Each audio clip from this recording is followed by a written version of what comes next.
कैरी बघून ना याचा मोह काही आवरला नाहीये। आज जेवणामध्ये करायचंय कैरीचं सार, वांग्याच्या काचऱ्या आणि गरमागरम वाफाळलेला भात। चला सुरुवात करूया मग। सारासाठी लागणार आहे आपल्याला कैरी।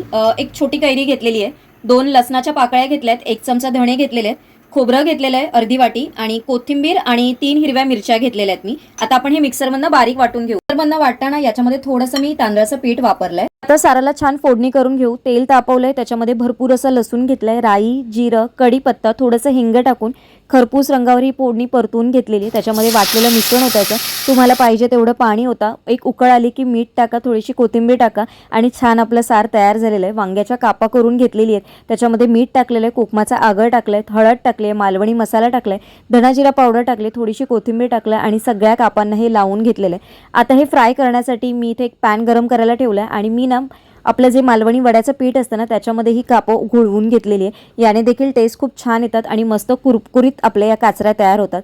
गरमागरम भात, त्याच्याबरोबर हे सार आणि बरोबर असलेल्या या काचऱ्या, खूप सुंदर आणि अप्रतिम जेवण झालेलं आहे। तर मग या जेवायला कसा आजचा व्लॉग वाटला ते देखील मला नक्की कमेंट करून सांगा। उद्या एका छानशा व्लॉगमध्ये भेटते। Bye bye.